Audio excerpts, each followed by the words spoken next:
কুরবানি করার অপরাধে স্বাধীনতাকে খর্ব করে তাদের বাড়িঘর জ্বালিয়ে তাদেরকে জবে করা হয়েছে। সুতরাং আজকের বাংলাদেশের বুদ্ধিজীবীদেরকে হুঁশিয়ার করতে চাই, যেই ধর্মনিরপেক্ষ মতবাদ ভারতে প্রতিষ্ঠিত, ভারতকে জ্বালিয়ে ছারখার করেছে, সেই ধর্মনিরপেক্ষ মতবাদের নামে বস্তা পচা থিওরি আমার দেশে প্রতিষ্ঠা করতে দেওয়া হবে না। বেটা কি এনে আর কি প্রতিষ্ঠা করতে চাস? তাগো দেশের অবস্থাই তো 12টা বাজায়। তাহলে পৃথিবীতে ধর্ষণের ঘটনা সবচাইতে বেশি হয় নাম্বার 1। কথা বলেন না কেন? আমেরিকায় চলে গণতন্ত্র, আর হেগো গণতন্ত্র নিয়ে আমরা কি জীবন দেই? গণতন্ত্রের জন্য জীবন দেব, কসু দিবা? কথা কয় না কে? দিয়া কি করছো 53 বছরে? ধর্ষণ বন্ধ করতে পারছো না? তোমার আব্বারা বন্ধ করতে পারছে? জাগো দেশে গণতন্ত্র আবিষ্কার হয়েছে তারাই তো 1 নম্বর। 2 নম্বর দেশ হলো দক্ষিণ আফ্রিকা, 3 নম্বর হলো সুইডেন, 4 নম্বর সবচাইতে বেশি ধর্ষণের ঘটনা হয় ধর্মনিরপেক্ষ মতবাদের দাবিদার দেশ ভারতে। কোন দেশে? কয় নম্বরে আছে? এই আকামের মধ্যে কয় নম্বর? কথা কন না কে? আমার বানানো না, গুগলে সার্চ দেন। 1 নম্বর সবচেয়ে আকাম হয় কোন দেশে? মুখস্থ করেন কোন দেশে? 2 নম্বর দক্ষিণ আফ্রিকা, 3 নম্বর সুইডেন, 4 নম্বর ভারত। এবার আসেন পরের সিরিয়ালটা যাই। ভারতের অবস্থাও দেখা শেষ। সুতরাং হেগো দেশের ধর্মনিরপেক্ষতা আমার দেশে চলবে, কারণ হেরাই তো দর্শন আটকাইতে পারে না। এদের থিওরি দিয়া আমার বাংলাদেশ কেমনে দর্শন আটকাইবে? 5 নম্বরে সিরিয়াল হলো যুক্তরাজ্য, মানে হলো ইংল্যান্ড, মানে হলো ব্রিটিশ। তাহলে ব্রিটিশে আকাম করে কয় নম্বর সিরিয়ালে আছে? যুবকরা বলেন না, 5 নম্বরে আছে। সুতরাং বাংলাদেশের বিচার ব্যবস্থা যদি ব্রিটিশের রেখে যাওয়া বিচার ব্যবস্থা দিয়ে দেশ চলতে থাকে, তাহলে ব্রিটিশরা যেমন 5 নম্বর সিরিয়ালে আকামের মধ্যে আছে, বাংলাদেশ থেকেও কখনো দর্শন বন্ধ হবে না। সুতরাং যাদের বিচার ব্যবস্থা দিয়া তাদের নিজের দেশ কন্ট্রোল করতে পারে না, আমার দেশে ওই ব্রিটিশের বস্তা পচা বিচার ব্যবস্থা চাই না। আমরা এখানে এখন কোরআনের বিচার ব্যবস্থা চাই। কথা বলেন ঠিক কি?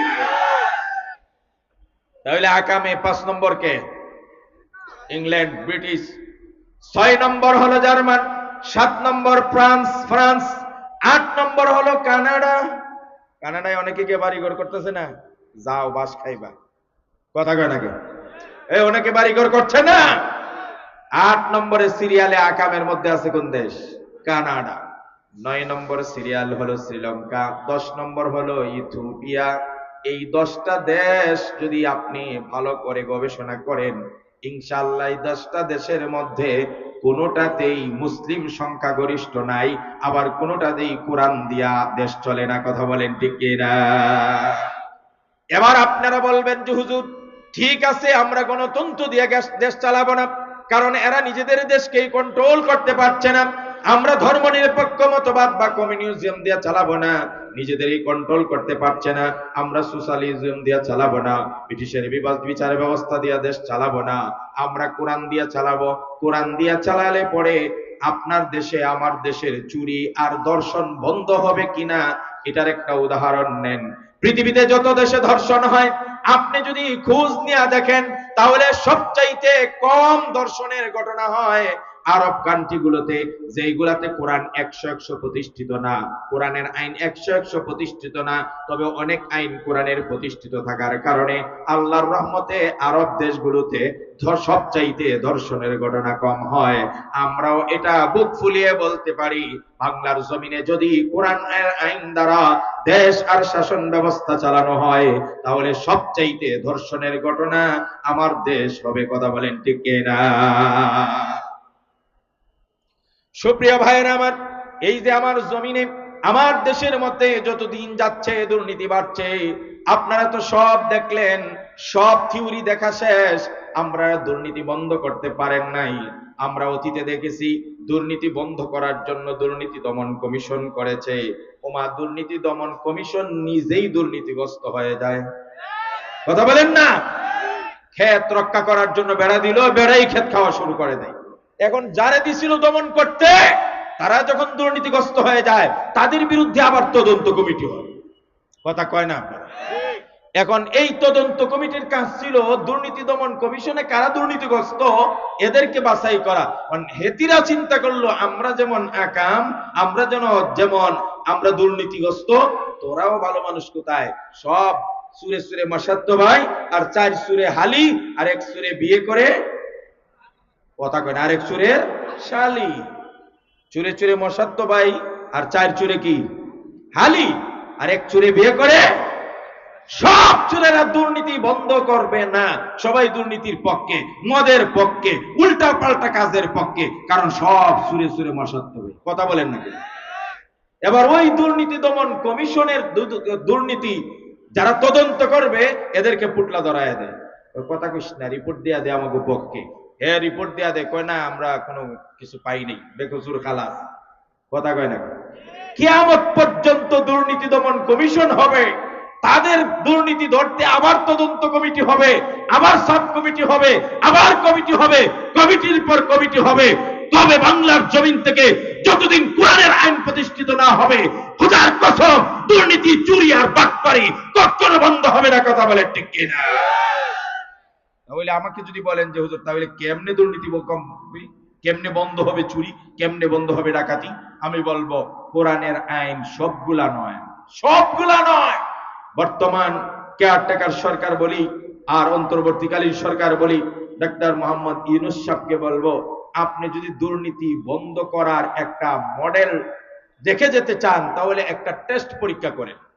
এখনো সংসদ তো নাই, সুতরাং আইন তো আপনারা পাস করবেন না, তবে আপনারা একটা টেস্ট রেখে যান যে আমরা টেস্ট করার জন্য কোরআনের একটা আইন একবার, কয়বার, কথা কয় না, কয়বার, শুধু টেস্টের জন্য কোরআনের একটা আইন আমরা অ্যাপ্লাই করে দেখি আসলে কোরআনের আইন দ্বারা চুরি বন্ধ হয় কি না। ফর্মুলাটা দিব আমরা, বাস্তবায়ন করবেন আপনারা, কথা কয় না। তো ঠিক আছে, ফর্মুলাটা কি হতে পারে? আমার দেওয়া ফর্মুলা নয়, চরমনার পিসা হুজুরের দেওয়া ফর্মুলা নয়, ইসলামী আন্দোলনের দেওয়া ফর্মুলা নয়, মুজাহিদ কমিটির দেওয়া ফর্মুলা নয়, ইসলামী দলগুলোর দেওয়ারও নয়, এটা সরাসরি আল্লাহর দেওয়া, রাসূলের প্রদর্শিত, আল্লাহ প্রদত্ত আর কোরআনে বর্ণিত চুরি আর দুর্নীতি বন্ধ করার ছোট্ট একটা টেস্ট, ছোট্ট একটা ধারা। শুধু টেস্টের জন্য আপনারা অ্যাপ্লাই করবেন। বলে কেমনে হুজুর বলেন? এই যে আমাদের দরবেশ বাবা আছে না নাই, আরে বাপ রে বাপ, যে বড় দাড়ি রাখছিল আর এরেস্টের ভয়ে সফান কত বড় ইমানদার।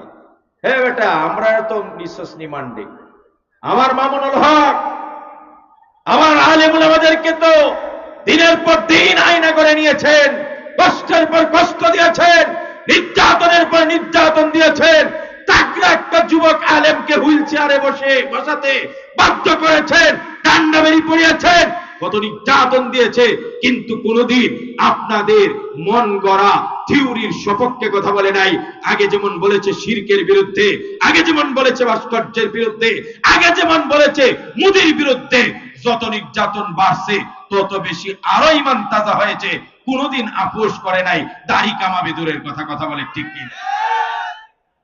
তোরা দাড়ি কামান লাগে, একটাই দাড়ি কামাইছে আর একটাই দাড়ি রাখছে, এখন দেখি আবার নাই। তাহলে কি বোঝা যায়? এরা ধর্মকে বিপদে বললে ব্যবহার করে, কথা কয় না। আর আমরা ধর্মকে বিপদে বললে ব্যবহার করি না 24 ঘন্টা, না 12 মাস, না সারা জীবন, every part of time, every part of life, মাথার চুলের গোড়া থেকে পায়ের নখ পর্যন্ত আমরা ঘুমাইতে, খাইতে, চলতে, ফিরতে, ব্যবসায় বাণিজ্যে, সমাজে, পারিবারিক ভাবে সব জায়গায় আমরা ধর্মকে অ্যাপ্লাই করি। সুতরাং আমরা ধর্ম ব্যবসায়ী, কথা কয়। তোমার একজনে দেখি খুব সুন্দর কয়, এতদিন যিনি ওয়াজ করছে ধর্ম দিয়া, মানুষের সিম্পিতি অর্জন করছে, উনি আজকে দেখি কয়েকদিন আগে বলে মদের দোকানদার মদ যেমন খায় না, ধর্ম ব্যবসায়ীরা ধার্মিক না। বুঝাইতেছে কি জানেননি? যে মদ বেচে সে যেমন মদ খায় না, আমরা যারা ধর্মের প্রচার করি আমরা ধার্মিক। মানে ওর বাড়ি পাবনার থেকে মনে হয় বেশি দূরে না। আমি পরামর্শ দিব, বেটা যদি মাথার তার ছিঁড়ে থাকে তাহলে পাবনা যাও, কথা বলে।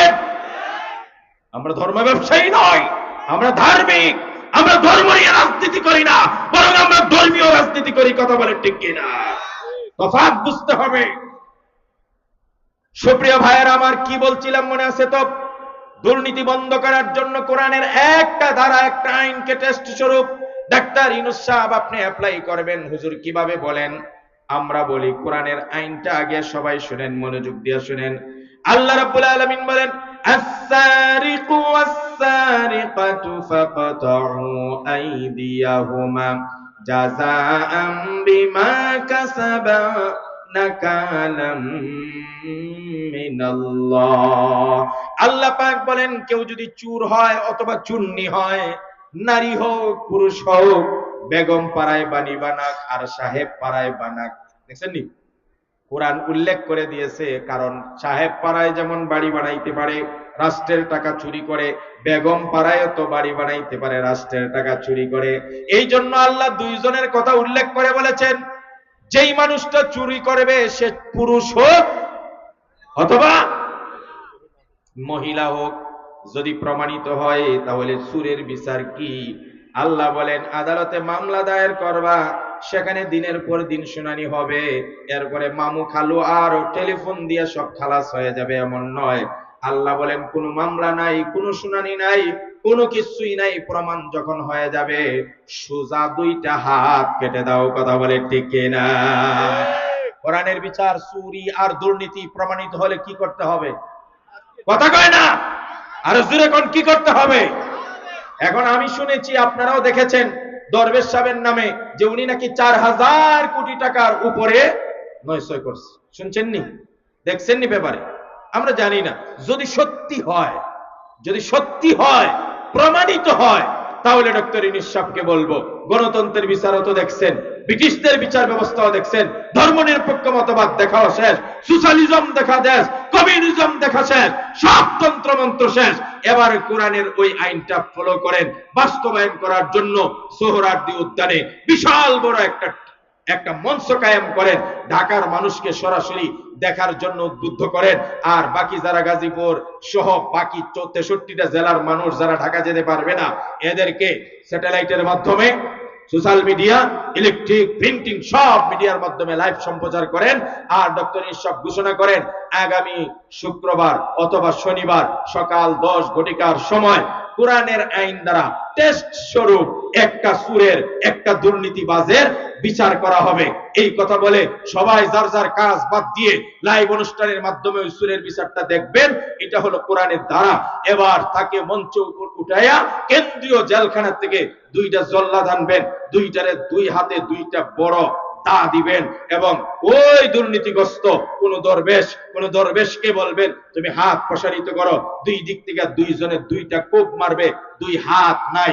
এটাই হলো কোরআনের বিচার। বুঝে থাকলে বলুন, একটা বড় রাঘব বোয়ালকে যদি সারা বাংলাদেশকে দেখিয়ে কোরআনের চুরির দুর্নীতির বিচার করে, খোদার কসম 95 ভাগ দুর্নীতিবাজ চোর বাটপাররা আলিফের মতো সোজা হয়ে যাবে।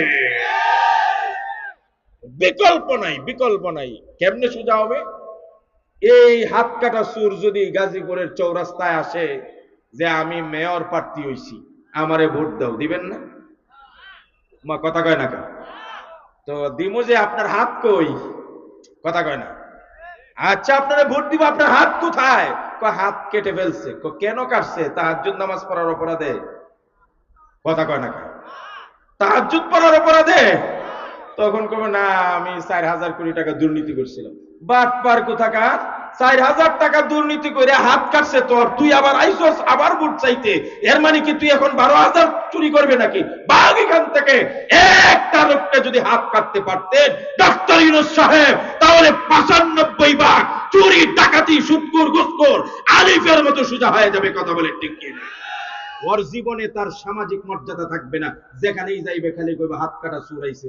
কথা বলে দেখছেন কোরআনের বিচার? কি এর মামলা মিয়া, কি এর শুনানি? 12 বছর জায়গায় শুনানি করতে করতে যার বিরুদ্ধে রায় হইছে হে সে কবরে চলে যায়, এরপরে রায়। এটার নাম বিচার ব্যবস্থা?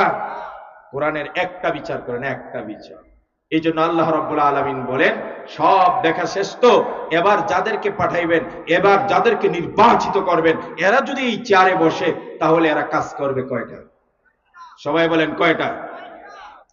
আল্লাহ রাব্বুল আলামিন বলেন, الذين إن مكناهم في الأرض أقاموا الصلاة وآتوا الزكاة وأمروا بالمعروف ونهوا عن المنكر ولله عاقبة الأمور আল্লাহ রাব্বুল আলামিন বললেন, যদি আমার নেককার বান্দা ইমানদারদেরকে রাষ্ট্রীয় ক্ষমতায় তোমরা অধিষ্ঠিত করো, হে জনগণ, হে মুসলমানেরা, তাহলে আল্লাহ রাব্বুল আলামিনের পক্ষ থেকে 4টা কর্মসূচি বাস্তবায়ন করবে।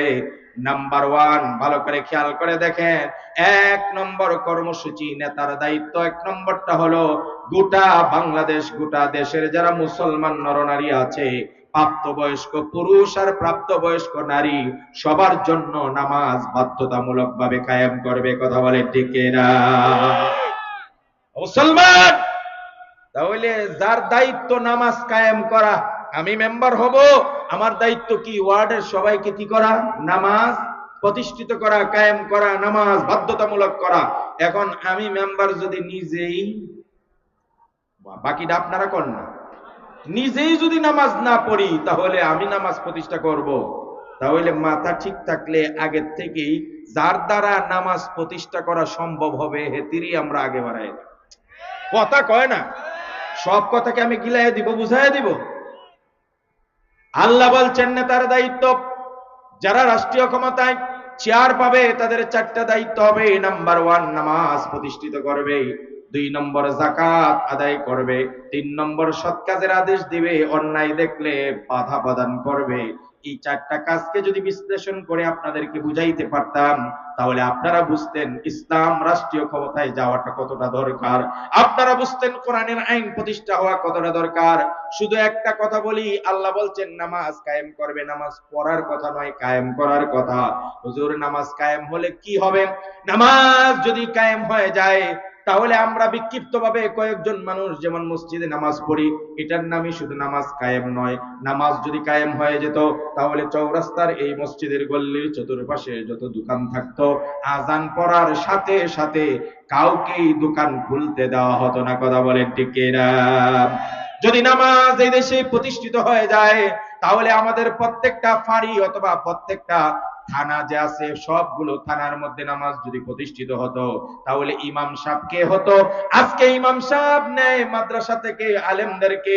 নামাজ যদি রাষ্ট্রীয়ভাবে প্রতিষ্ঠিত হয়ে যায়, তাহলে থানার যিনি ওসি থাকবেন, মেইন ওসি থাকবেন, তিনি হয়ে যাবে ইমাম, আর তার পিছনে সমস্ত সোলজার সৈনিক যারা আছে সবাই মুক্তাদি হয়ে ওসি সাহেবের পিছনে নামাজ পড়বে। কথা বলেন ঠিক কিনা?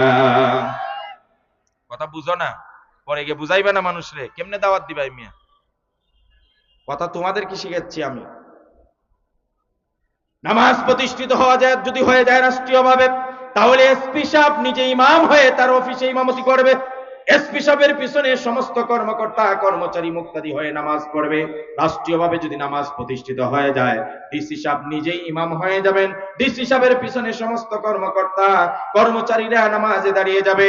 নামাজ যদি রাষ্ট্রীয়ভাবে প্রতিষ্ঠিত হয়ে যায়, হাই স্কুলের হেডমাস্টার যিনি তিনি ইমাম হবেন, ছাত্র শিক্ষক সব নাম মুক্তাদি হবে।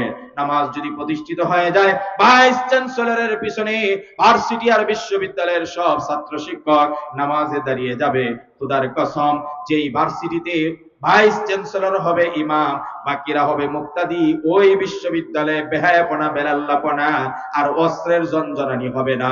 যেই ডিসি সাহেব নিজেই ইমাম হয়ে নামাজ পড়াবেন, সেই ডিসি অফিসে 1 টাকা কেউ উল্টাপাল্টা করতে পারবে না। যে এসপি সাহেব নিজেই ইমাম হয়ে নামাজ পড়াবেন, এসপি সাহেবের আন্ডারের কোনো কর্মকর্তা কর্মচারী উল্টাপাল্টা করতে পারবে না। যেই থানার ওসি সাহেব নিজে ইমাম হবেন, ওই থানার কোনো পুলিশ ঘুষ খাইতে পারবে না। খুদার কসম, গোটা বাংলাদেশের অপকর্ম নামাজের মাধ্যমে অর্ধেক কমে যাবে। কথা বলেন ঠিক কিনা? দেখছেন কি জন্য নামাজের কথা বলছে? কোরআন বলছে, উতলু মা উহিয়া ইলাইকা মিনাল কিতাবি ওয়া আকিমিস সালাহ ইন্নাস সালাতা তানহা আনিল ফাহশাই ওয়াল মুনকার। ইয়া রাসূলুল্লাহ, ইয়া হাবিবাল্লাহ, আপনি কোরআনের বাণীগুলো মানুষকে শুনিয়ে দেন, কোরআনের ধারাগুলো শুনিয়ে দেন, কোরআনের আয়াতগুলো শুনিয়ে দেন, কোরআনের বিধানগুলো শুনিয়ে দেন। ও যুবকরা, আজকে থেকে শপথ নাও, আমি মুসলমান, আমার ধর্মীয় গ্রন্থ আল কোরআন, আমার জীবনে বেঁচে থাকলে কোরআনটাকে আমার পাঠ্যসূচি বানাবো, কোরআন আমি শিখবো, আর কোরআনের কর্ম অর্থ অনুধাবন করব, কোরআনের জিন্দেগি লালন করব। সর্বশেষ হলো কোরআনের আইন প্রতিষ্ঠা করার জন্য লড়াই সংগ্রাম করা প্রত্যেকটা যুবকের উপর আবশ্যক। কথা বলে ঠিক কিনা? ইয়া রাসূলুল্লাহ, ইয়া হাবিবাল্লাহ, সবাইকে আপনি কোরআনের বাণী শুনিয়ে দেন আর নামাজ পড়ার কথা বলেন, কারণ নামাজ এমন একটা আমল যেই নামাজ মানুষকে জিনা থেকে বিরত রাখে, ফায়সা থেকে বিরত রাখে, মদখুরকে মদ ছাড়াইতে পারে নামাজ, জিনাকুরকে জিনা থেকে বিরত রাখতে পারে নামাজ, ঘুষখোরকে ঘুষ বাদ দেওয়াইতে পারে নামাজ। যদি নামাজ সবাইকে বাধ্যতামূলক করে দেওয়া হয়, আপনার ছেলে নিয়ে টেনশন করতে হবে না, ছেলেকে আল্লাহ এমনিই ঠিক করে দিবেন। কথা বলে ঠিক কিনা? এই জন্য রাসূলুল্লাহ সাল্লাল্লাহু আলাইহি ওয়াসাল্লাম কি বলছে জানেন? মুরু সিবিয়ানাকুম বিসসালাত ওয়া হুম আবনাউ সাব'উ সিনিন। এই অভিভাবকরা, গার্ডিয়ানরা, মেয়ে হোক ছেলে হোক, 7 বছর বয়স হয়ে গেলে সন্তানের সাথে সাথে নামাজের অর্ডার করো। ওয়াজরিবুহুম আলাইহা ওয়া হুম আবনাউ 10 সিনিন। আর যদি 10 বছর হয়ে যাওয়ার পরেও নামাজ না পড়ে, গদা লাগাও, ইচ্ছামতো পিটুনি লাগাও।